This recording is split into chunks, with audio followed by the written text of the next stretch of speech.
হিমন্তৰ আৰক্ষীয়ে প্ৰাণ ল'লে কংগ্ৰেছী প্ৰতিবাদকাৰীৰ নিৰ্বিচাৰে প্ৰয়োগ কৰা কন্দুৱা গেছত প্ৰাণ গ'ল প্ৰতিবাদকাৰীৰ গুৰুতৰভাৱে আহত বহু কেইগৰাকী সাংবাদিক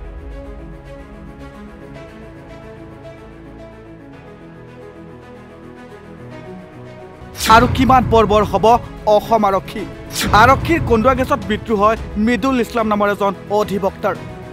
কংগ্ৰেছৰ প্ৰতিবাদত অংশ ল'বলৈ আহি এজনৰ মৃত্যু জিএমচিএছত মৃত মৃদুল ইছলাম নামৰ অধিবক্তাজনৰ গুৱাহাটীত কংগ্ৰেছৰ প্ৰতিবাদত অংশগ্ৰহণ কৰিবলৈ আহি এজন লোকৰ মৃত্যু কংগ্ৰেছৰ ৰাজভৱন চলো কাৰ্যসূচীত অংশ ল'বলৈ আহি মৃত্যু হয় মৃদুল ইছলাম নামৰ এজন অধিবক্তাৰ প্ৰতিবাদৰ সময়ত আৰক্ষী আৰু প্ৰতিবাদকাৰীৰ মাজত সৃষ্টি হৈছিল উত্তপ্ত পৰিস্থিতি নিয়ন্ত্ৰণৰ বাবে আৰক্ষীয়ে কন্দুৱা গেছ প্ৰয়োগ কৰাৰ লগতে লাঠি চলনা কৰিছিল আৰক্ষী আৰু প্ৰতিবাদকাৰীৰ হতাহতিত আহত হৈছিল মৃদুল ইছলাম মৃদুলৰ গাত লাগিছিল কন্দুৱা গেছৰ চেল গুৱাহাটী চিকিৎসা মহাবিদ্যালয়লৈ অনা হয় যদিও হস্পিটেলত মৃত্যু হয় লোকজনৰ মৃত মৃদুল ইছলামৰ ঘৰ দক্ষিণ কামৰূপৰ খুনতলিত বুলি জানিব পৰা গৈছে কংগ্ৰেছৰ আইনী কোষৰ অধিবক্তা আছিল মৃদুল ইছলাম কংগ্ৰেছে আজি এক দেশ এক নিৰ্বাচনৰ বিৰোধিতা স্মাৰ্ট মিটাৰ প্ৰত্যাহাৰ হিংসা বন্ধ কৰি মণিপুৰত শান্তি ঘূৰাই অনাৰ দাবীত ৰাজভৱন চলো কাৰ্যসূচী ৰূপায়ণ কৰিছিল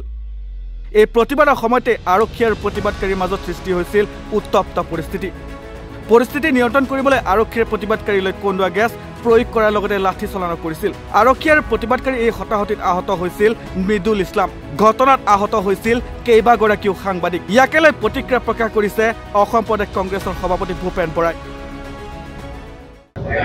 মোদী আদানীৰ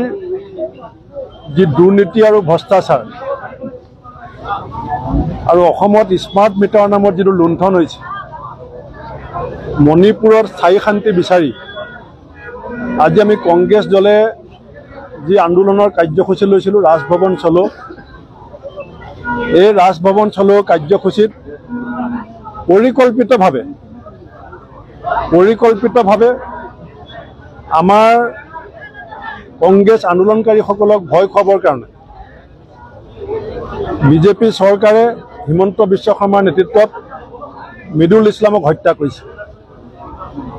মৃদুল ইছলামক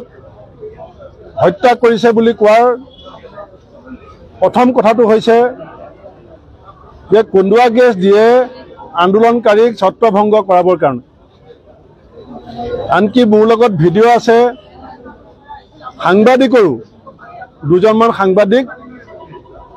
কিবা কাৰণত কপাল ভাল কাৰণে বাচি আহিছে সাংবাদিকো ঢলি পৰিছিলে তেওঁলোকে তলত মুখৰ সন্মুখত কন্দুৱা গেছ দিছে আৰু এটা নহয় দুটা নহয় তিনিটা কন্দুৱা গেছ একেলগে দিছে আজিলৈকে আমি কোনো দেখা নাই কন্দুৱা গেছ দিয়া আমি দেখিছোঁ কিন্তু মুখৰ সন্মুখত কন্দুৱা গেছ দি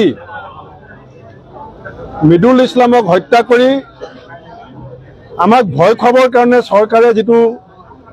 ষড়যন্ত্ৰ কৰিছে আমি ভয় খোৱা নাই আৰু মৃদুল ইছলামৰ মৃত্যু আমি অথলে যাবলৈ নিদিওঁ আজিৰ পৰা বিজেপি চৰকাৰৰ দুৰ্নীতিৰ বিৰুদ্ধে যিখন যুদ্ধ কংগ্ৰেছে গোটেই ভাৰত জুৰি কৰিছে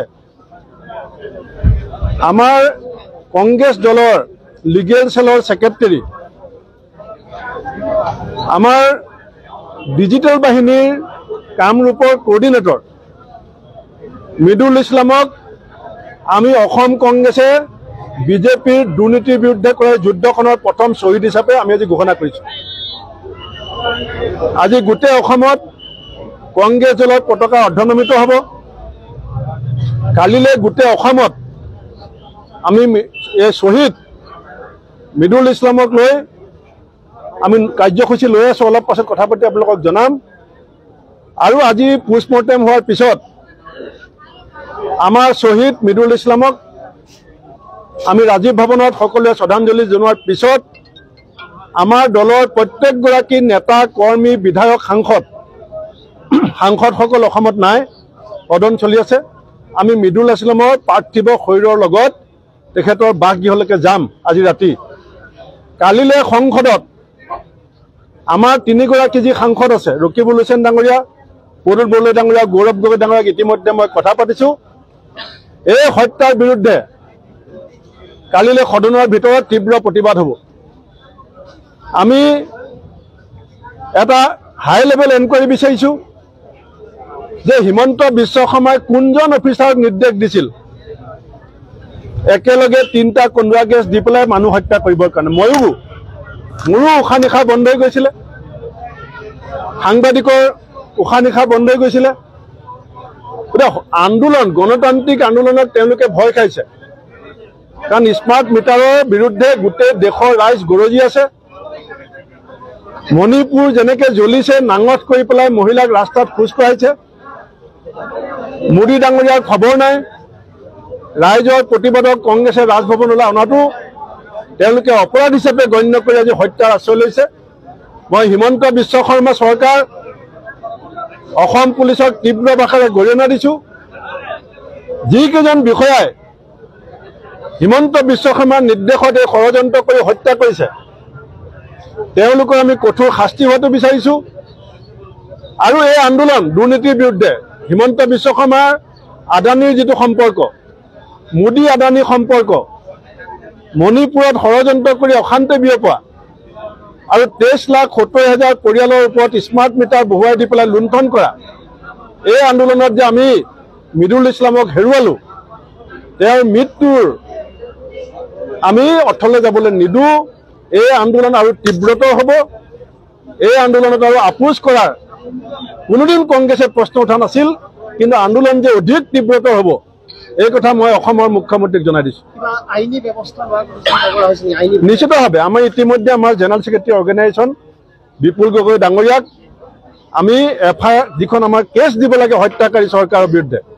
সেই কেছ দিবলৈ আমি লতাশিল থানালৈ পঠিয়াইছোঁ। আমাৰ এতিয়া এটা টীম আমাৰ নন্দিতা দাসৰ নেতৃত্বত আগতীয়াকৈ মীৰা বৰঠাকুৰ এওঁলোক আগতীয়াকৈ তেওঁৰ ঘৰলৈ যাব আৰু আমি পাৰ্থিৱ শৰীৰৰ লগত ৰাজীৱ ভৱনৰ পৰা শোভাযাত্ৰা কৰি আমি তেওঁলোকে যাম। আৰু এইটো ভাৰতবৰ্ষত আজি আন্দোলন হৈ আছে। ভাৰতবৰ্ষৰ ৰাজ্যে ৰাজ্যে ৰাজভৱন চলোৱা আন্দোলন হৈছে। মই ৰাহুল গান্ধী ডাঙৰীয়াকৈ ইতিমধ্যে বাৰ্তা দিছোঁ। জিতেন্দ্ৰ সিং ডাঙৰীয়াই মোৰ সৈতে কথা পাতিছে, KC বেণুগোপাল ডাঙৰীয়াই কথা পাতিছে। আমি কৈছোঁ যে এইজন দেশত মোদী আদানীৰ দুৰ্নীতিৰ বিৰুদ্ধে মৃদুল ইছলাম প্ৰথম শ্বহীদ হিচাপে আমি যে ঘোষণা কৰিছোঁ, এই কথা ইতিমধ্যে AICC-কো আমি জনাই দিছোঁ। কংগ্ৰেছ দলৰ ৰাজভৱন চলো কাৰ্যসূচীত অংশ ল'বলৈ আহি নিহত হোৱা অধিবক্তা মৃদুল ইছলামৰ মৃত্যুত ৰাইজৰ দলৰ সাধাৰণ সম্পাদক ৰাছেল হুছেইনে প্ৰতিক্ৰিয়া প্ৰকাশ কৰি কয় যে মৃদুল ইছলামক হত্যা কৰা হৈছে। ঘটনাস্থলীত যি কন্দুৱা গেছ নিক্ষেপ কৰিলে, যেনেধৰণৰ লাঠি চলানা কৰিলে, সেয়া হৈছে বিৰোধীয়ে যাতে বিজেপিৰ বিৰুদ্ধে কোনো ধৰণৰ গণতান্ত্ৰিক প্ৰতিবাদ সাব্যস্ত কৰিব নোৱাৰে। নমস্কাৰ। শাসকীয় বিজেপিৰ চৰকাৰখনৰ অপশাসনৰ বিৰুদ্ধে আজি কংগ্ৰেছ দলে এটা ৰাজভৱন চলো কাৰ্যসূচী লৈছিল আৰু এই কাৰ্যসূচীত অতি দুৰ্ভাগ্যজনকভাৱে এগৰাকী নিষ্ঠাবান মৃদুল ইছলাম নামৰ কংগ্ৰেছ কৰ্মীৰ মৃত্যু হ'ল। আৰু আমি এই মৃত্যুক হত্যাকাণ্ড বুলিয়ে ক'ব বিচাৰিছোঁ, কাৰণ আৰক্ষী বাহিনীয়ে এই যি আজি শান্তিপূৰ্ণভাৱে কংগ্ৰেছ দলে যি কাৰ্যসূচী লৈছিল, এই কাৰ্যসূচীৰ ওপৰত যিধৰণে জঁপিয়াই পৰিলে, লাঠিচাৰ্জ, কন্দুৱা গেছ ব্যৱহাৰ কৰিলে, ইয়াত যে এই এনেকুৱা এটা যদি আৰক্ষীয়ে যিটো কাৰ্য কৰিছে, এই কাৰ্যত স্বাভাৱিকতে আঘাতপ্ৰাপ্ত হোৱাটো স্বাভাৱিক কথা। কিন্তু আৰক্ষী বিভাগে, চৰকাৰে এখন এম্বুলেঞ্চৰো ব্যৱস্থা কৰা নাছিল, আগতীয়াভাৱে এখন এম্বুলেঞ্চো ৰখা নাছিল। কাৰণ এইটো এটা হত্যাকাণ্ড যে ইয়াৰ পৰাই প্ৰমাণ হয়, কাৰণ চৰকাৰখনে এই ভয় ভাবুকিৰে আচলতে আগন্তুক ভৱিষ্যতে যাতে কোনো ধৰণৰ এনেকুৱা কোনো বিৰোধী ৰাজনৈতিক দলে যাতে এনেকুৱা গণতান্ত্ৰিকভাৱে চৰকাৰৰ বিৰুদ্ধে প্ৰতিবাদী কাৰ্যসূচী ল'ব নোৱাৰে, তাৰে কাৰণে এই চৰকাৰখনে অতি সুপৰিকল্পিতভাৱে এই হত্যাকাণ্ড কৰিলে। আৰু এই কাণ্ডক আমি ৰাইজৰ দলে তীব্ৰ গৰিহণা জনাইছোঁ। আৰু এটা কথা স্পষ্ট হৈ গ'ল যে যি এনকাউণ্টাৰ ইমান দিনে হৈ আছিল, বৰ্ডাৰ আঁৰত যি এনকাউণ্টাৰ আছিল, আজি মুকলি আকাশৰ তলত আজি হত্যা আৰম্ভ হৈছে। কাৰণ এই চৰকাৰখনৰ বিৰুদ্ধে যোনেই মাত মাতে, তেওঁলোককে এই হত্যা কৰাৰ তেওঁলোকে এটা সুপৰিকল্পিত এটা ব্যৱস্থা লৈছে। আৰু আমি এনেকুৱা কাৰ্যক তীব্ৰ গৰিহণা জনাইছোঁ আৰু চৰকাৰখনক সোঁৱৰাই দিব বিচাৰিছোঁ যে তেওঁলোকে যিমানেই হত্যাত জড়িত নহওক, তেওঁলোকে যিমানে জোৰ জুলুম কৰি, তেওঁলোকে যিমানে অত্যাচাৰ কৰি প্ৰতিবাদী কণ্ঠক ৰোধ কৰিবলৈ চেষ্টা নকৰক কিয়, বিৰোধী ৰাজনৈতিক দলে এই চৰকাৰখনৰ অপশাসনৰ ক্ষেত্ৰত প্ৰতিবাদ কৰাৰ ক্ষেত্ৰত আন্দোলন কৰাৰ ক্ষেত্ৰত কেতিয়াও মনে মনে নাথাকে গণতান্ত্ৰিকভাৱে শান্তিপূৰ্ণভাৱে সদায় বিৰোধীয়ে এই চৰকাৰখনৰ বিৰুদ্ধে প্ৰতিবাদ কৰিব আৰু শেষত এটাই কথা কওঁ যে দোষীক যিগৰাকী যি আৰক্ষী বাহিনীয়ে যোনে জড়িত আছিল এই হত্যাকাণ্ডত এটা নিৰপেক্ষ তদন্ত হ'ব লাগে আৰু দোষীৰ প্ৰকৃত শাস্তি হ'ব লাগে এয়া আমি ৰাইজৰ দলৰ ফালৰ পৰা দাবী জনালোঁ আহত লোকজনক GMCHত ভৰ্তি কৰা হৈছিল যদিও হস্পিটেলত তেওঁৰ মৃত্যু হোৱাৰ খবৰ এতিয়া কঁপাইছে সমগ্ৰ অসম